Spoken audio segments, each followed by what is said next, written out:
What's that you got there? Just a little something. Ha! All right, let's see it. Oh, whoa!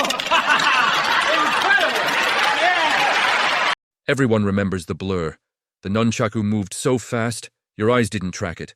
Your brain gave up trying. For decades, people asked the same question. How was Bruce Lee that fast? Was it camera tricks? Was it raw talent? Or was Bruce Lee doing something no one else understood? Here's the truth most fans never hear. Bruce Lee's speed wasn't about moving faster than humanly possible. It was about removing everything unnecessary. What you're watching isn't chaos, it's precision disguised as violence. Bruce Lee understood something most martial artists still miss. Speed doesn't start in the hands, it starts in the feet.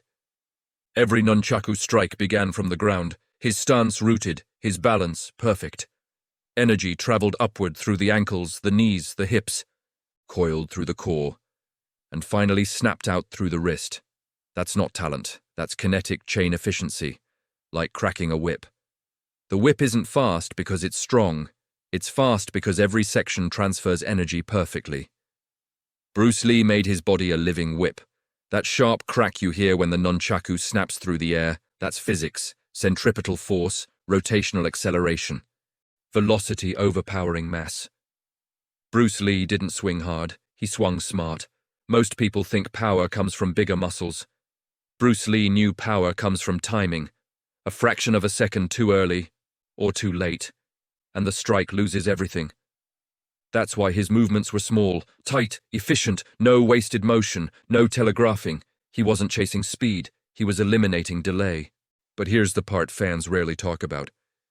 Bruce Lee trained his mind as hard as his body. Before the strike ever happened, it already existed in his head. Visualization, anticipation, total focus. His nervous system was trained to react instantly, not emotionally, not hesitantly, but decisively. That's why his speed felt unnatural. You weren't just watching fast hands, you were watching a brain that had already finished the fight. Bruce Lee rejected tradition when it limited efficiency. He pulled ideas from boxing, fencing, physics, philosophy. He tested everything. If it worked, he kept it.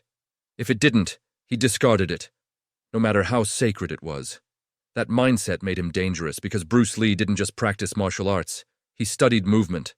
And that's why, decades later, his nunchaku still look faster than modern fighters. Not because technology failed to catch up, but because most people still chase strength instead of understanding. Bruce Lee once said, "Simplicity is the key to brilliance." His speed was simple, clean, uncluttered, and that's the real secret. Bruce Lee wasn't superhuman. He was optimized. So the next time you watch that blur of motion, don't ask how he moved so fast. Ask this instead. How much speed are you losing? To tension, to hesitation, to wasted movement. Because Bruce Lee didn't move faster than others. He moved only when it mattered. That's why he still looks impossible. That's why he was built different. This topic is vast and deeply studied.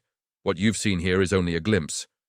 For a deeper and more authentic understanding of Bruce Lee's philosophy, biomechanics, and training science, verified references are available in the description below. Subscribe